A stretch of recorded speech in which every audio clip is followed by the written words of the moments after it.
बोलो सियावर रामचंद्र भगवान की जय। इस प्रकार विदाई का प्रसंग चल रहा है भगवान के मित्रों का। और कहते हैं अंगद जी ने बड़ी विनती की हनुमान जी से कि आप भगवान को मेरी याद दिलाते रहना, ठीक है। और ऐसा कह के फिर कहते हैं बाली पुत्र अंगद चल पड़े। अस कही चले वो बाली सुत, फिर आयो हनुमंत। ताशु प्रीति प्रभु सन कही, मगन भय भगवंत। कहते हैं इसके पश्चात हनुमान जी आए भगवान के पास और आकर भगवान से अंगद के प्रेम का वर्णन किया कि हे प्रभु, वो आपसे कितना प्रेम करता अंगद। कहते भगवान इस बात को सुनकर बड़े प्रेम में मग्न हो गए।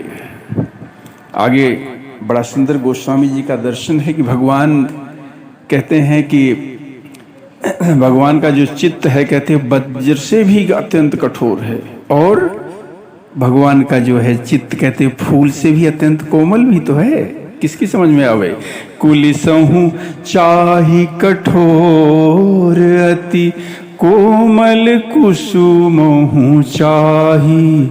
अचित खगेश राम कर, समुझि परई कहु काही। भगवान देखिए, भगवान का चित्त कहते हैं बड़ा वज्र से भी कठोर है। सब वानरों को, अंगद जी को भी जबरदस्ती समझो भगवान ने विदा किया। अंगद जाना नहीं चाहते थे, भगवान के चरणों में रहना चाहते थे।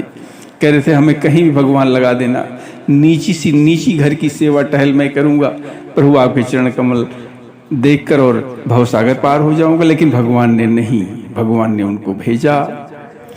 तो गोस्वामी जी का दर्शन की भगवान का चित्र कहते हैं वज्र से भी कठोर है और कहते फूल से भी अत्यंत कोमल है। भला किसकी समझ में भगवान का चरित्र आ सकता है? इस प्रकार कहते बड़ी सुंदर कथा चल रही है भगवान के मित्रों की विदाई की। बोलो सियावर रामचंद्र भगवान की जय।